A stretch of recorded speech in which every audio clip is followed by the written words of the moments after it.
অধ্যাদেশ আকারে পাশ হলো গণভোট আইন 2025। প্রধান উপদেষ্টা ডক্টর মোহাম্মদ ইউনূসের সভাপতিত্বে অনুষ্ঠিত বিশেষ বৈঠকে এ আদেশ অনুমোদিত হয়। পরে ব্রিফিংয়ে আইন উপদেষ্টা ডক্টর আসিফ নজরুল জানান, সংসদ নির্বাচন ও গণভোটের ভোটার এবং ভোট কেন্দ্র একই থাকবে, ব্যালট পেপার হবে আলাদা। নির্বাচন আয়োজনে কোনো হুমকি নেই বলেও জানান তিনি। এ সময় নির্বাচন কমিশন সচিব জানান, আগামী 5 ডিসেম্বরের মধ্যে কেন্দ্রভিত্তিক ভোটার তালিকা প্রস্তুত করা হবে। ইয়াসিন রানা রিপোর্ট। টানা তৃতীয়বার অর্জন করেছে দেশের সেরা সুপার ব্র্যান্ড স্বীকৃতি বসুন্ধরা টিস্যু। প্রধান উপদেষ্টার কার্যালয়ে ডক্টর মোহাম্মদ ইউনূসের সভাপতিত্বে উপদেষ্টা পরিষদের বিশেষ বৈঠক অনুষ্ঠিত হয়। এতে গণভোট অধ্যাদেশ 2025-এর খসড়া নীতিমালার অনুমোদন দেয় উপদেষ্টা পরিষদ। পরে এ নিয়ে ফরেন সার্ভিস একাডেমিতে ব্রিফিং করেন আইন উপদেষ্টা ডক্টর আসিফ নজরুল। বলেন, শিগগিরই গ্যাজেট আকারে প্রকাশ করা হবে অধ্যাদেশ। সংবিধান সংস্কার সম্পর্কিত প্রস্তাবের বিষয়ে বাংলাদেশের মানুষের মতামত বা সম্মতি জানার জন্য একটা আইন করেছি, গণভোট আইন। যে গণভোটটা হবে সেই গণভোটটা কিভাবে গ্রহণ করা হবে এই প্রক্রিয়াটা ডিটেইল আউট করার জন্য আমরা গণভোট অধ্যাদেশ প্রণয়ন করেছি। আমরা আশা করছি আজকে বা কালকের মধ্যে এটা গেজেট নোটিফিকেশন হয়ে যাবে। একই দিনে জাতীয় নির্বাচন ও গণভোটের বিষয়েও বিস্তারিত তুলে ধরেন তিনি।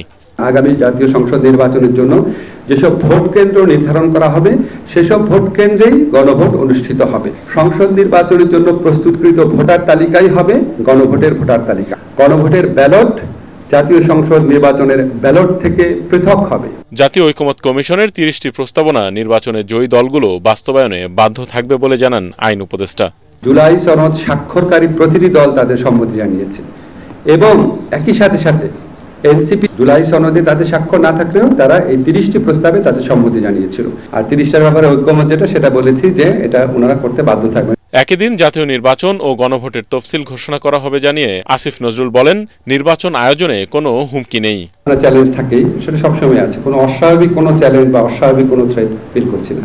এটা শুধু আমাদের জন্য চ্যালেঞ্জ না, এটা আমাদের জাতির জন্য চ্যালেঞ্জ। আমরা 20-22 বছর পর একটা সুষ্ঠু অবাধ নির্বাচন করব। একদিনে দুটি ভোটের জন্য নির্বাচন কমিশন যথাসময়ে সকল প্রস্তুতি নিচ্ছে বলে জানান ইসি সচিব আক্তার আহমেদ। ভোটার তালিকা প্রস্তুত করতে হয়, ডিসেম্বরের 5 তারিখের ভিতরে আমাদের ভোটার তালিকা কমপ্লিট হয়ে যাবে। আর অন্যান্য যে দ্রব্য সামগ্রী যেটা আমাদের লাগে, ব্যালট বক্স, লক, সিল, গালা, আপনার কালি, অন্নচুনি, কালি, স্টাম্প প্যাড, এগুলোর পর্যাপ্ত পরিমাণে আমাদের মজুদ এসছে। গণভোটের সার্বিক বিষয়ে ভোটারদের বোধগম্য করতে ব্যাপক প্রচারণা চালানো হবে। পাশাপাশি সুষ্ঠু নির্বাচন আয়োজনে সকলের সহযোগিতা চায় সরকার। ওনারা যেন কোয়েশ্চেনটা বুঝেন, এই জন্য আমরা 3 মাস ব্যাপী প্রচারণা করব। রাজনীতি ও দলের সঙ্গে সম্পৃক্তদের নির্বাচন পর্যবেক্ষক হিসেবে নিয়োগ না দিতে দেশি সংস্থাগুলোর প্রতি আহ্বান জানিয়েছেন প্রধান নির্বাচন কমিশনার এএমএম নাসির উদ্দিন। স্থানীয় পর্যবেক্ষক সংস্থাগুলোর সঙ্গে পরিচিতিমূলক সভায় এই আহ্বান জানান তিনি। পর্যবেক্ষকদের চোখ দিয়েই নির্বাচন দেখতে চান বলেও মন্তব্য করেন সিইসি। এই সময় নির্বাচন পর্যবেক্ষণে ডিজিটাল ঝুঁকি, পর্যবেক্ষকদের নিরাপত্তা সহ বিভিন্ন চ্যালেঞ্জের কথা তুলে ধরেন পর্যবেক্ষক সংস্থার প্রতিনিধিরা। বিস্তারিত জানাচ্ছেন সৈয়দ রিয়াজ। ত্রয়োদশ জাতীয় সংসদ নির্বাচনকে সামনে রেখে আগারগাঁওয়ে নির্বাচন ভবনে নিবন্ধিত 81টি দেশি নির্বাচন পর্যবেক্ষক সংস্থার প্রতিনিধিদের সঙ্গে 2 পর্বে পরিচিতিমূলক বৈঠক করে নির্বাচন কমিশন। এতে অংশ নেয়া পর্যবেক্ষক সংস্থার প্রতিনিধিরা নির্বাচন পর্যবেক্ষণের নানা চ্যালেঞ্জ তুলে ধরেন। অবজারভারদের সিকিউরিটিটা কিন্তু একটু এনশিওর করা প্রয়োজন। যারা আইন শৃঙ্খলা রক্ষাকারী সংস্থাগুলো আছে তাদের কাছে একটা মেসেজ নির্বাচন কমিশনের পক্ষ থেকে যাওয়া উচিত পর্যবেক্ষকদের সুরক্ষার ব্যাপারটা নিয়ে। লোকাল যে স্টেক হোল্ডার আছে তাদেরকে নিয়ে ম্যানেজমেন্ট অথবা ক্রাইসিস ম্যানেজমেন্ট একটা কমিটি করতে পারেন কিনা, তাহলে হচ্ছে কোনো ধরনের ঝামেলা হলে তারা সেটা রেসপন্স করবে। ভুয়া পর্যবেক্ষক এড়াতে পরিচয়পত্রে কিউআর কোড চালুর কথা জানিয়ে নির্বাচন কমিশনার সানাউল্লাহ বলেন, স্বচ্ছ, নিরপেক্ষ ও গ্রহণযোগ্য নির্বাচন উপহার দিতে আপোষহীন থাকতে চায় কমিশন। যেখানে ভোটার ব্যালটে সিল দেয় সেখানে কেউ ঢুকবে না, কোনো অবস্থাতেই না। আর কক্ষে ঢোকার জন্য যেসব প্রোটোকল আছে, যখন কক্ষে ঢুকবেন প্রিজাইডিং অফিসারের সাথে কথা বলে মোবাইল ফোন টোন ইত্যাদি বাইরে রেখে সেগুলো অনুসরণ করতে হবে। নির্বাচন পর্যবেক্ষণে দায়িত্ব পালনকারীরা কোনো রাজনৈতিক দলের পক্ষপাতিত্ব করলে নিজেরাই বিতর্কিত হবে জানিয়ে সিইসি বলেন, সংশ্লিষ্টরা সঠিকভাবে দায়িত্ব পালন না করলে ভালো কিছু হবে না। অবজারভাররা যদি নিরপেক্ষ না হয় এরা যদি পলিটিক্যালি মোটিভেটেড হয়, তারা যদি ওখানে ভোটারদেরকে ইনফ্লুয়েন্স করে, ভোটারদেরকে ধরে এসে লাইনে মার্কা চিনে যে এই মার্কায় ভোট দেন, তাহলে তো সব নষ্ট হয়ে যাবে। এই জন্য you have to be very careful while selecting people.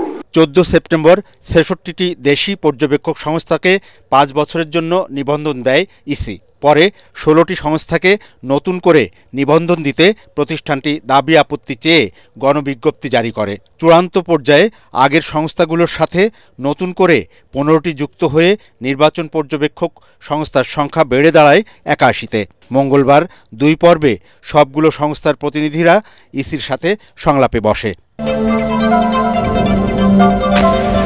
BNP মহাসচিব মির্জা ফখরুল ইসলাম আলমগীর বলেছেন, দেশে এখন নির্বাচনী হাওয়া বইছে, গণতন্ত্র উত্তরণের পথে এগুচ্ছে দেশ। বিকেলে ঠাকুরগাঁওয়ে জেলা আইনজীবী সমিতির মতবিনিময় সভায় তিনি একথা বলেন।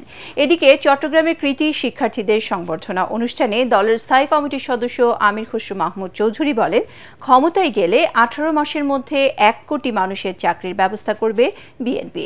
চট্টগ্রাম ও ঠাকুরগাঁও প্রতিনিধির পাঠানো তথ্য ছবিতে আরও জানাচ্ছেন মুশফিকুর রহমান।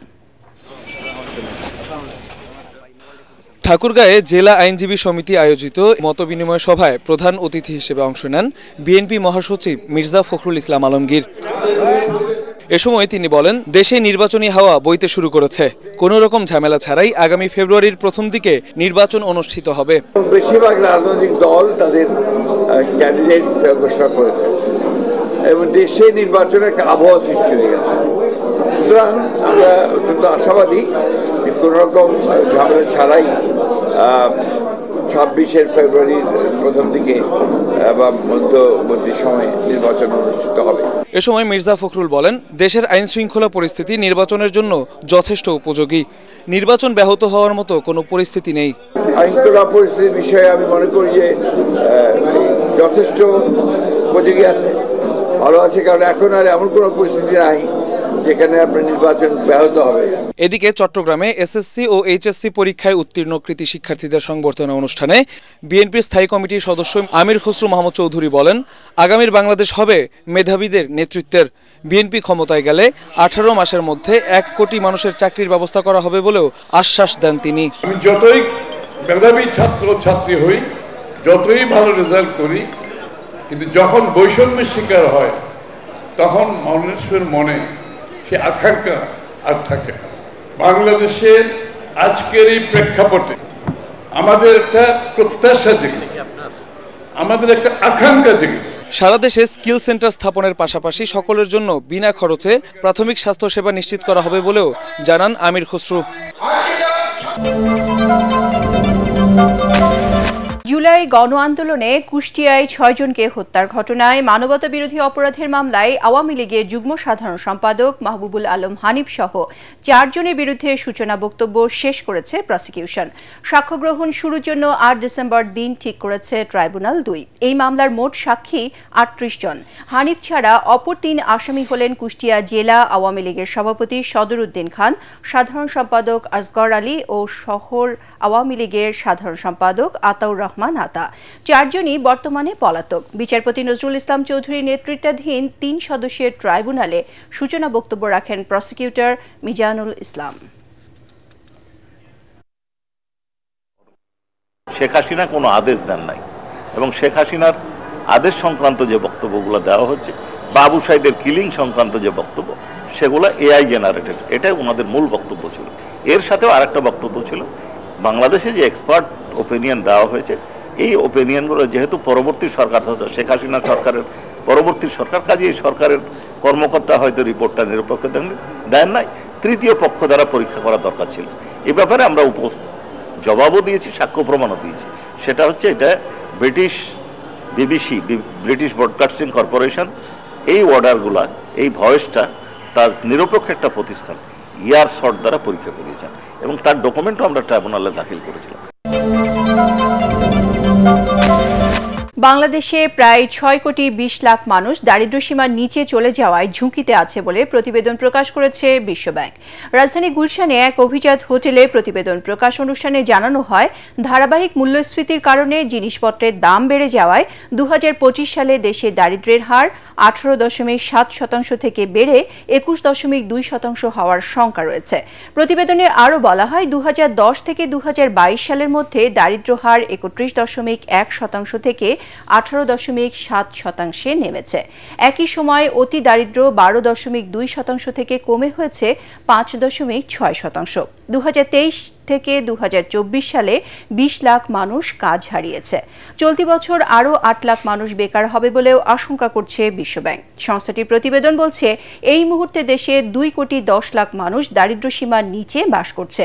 এ সময় বক্তারা বলেন, সীমাহীন অর্থ পাচার, আইনশৃঙ্খলা পরিস্থিতির অবনতি এবং রাজনৈতিক অস্থিরতার কারণে অর্থনীতি চাপের মুখে পড়েছে।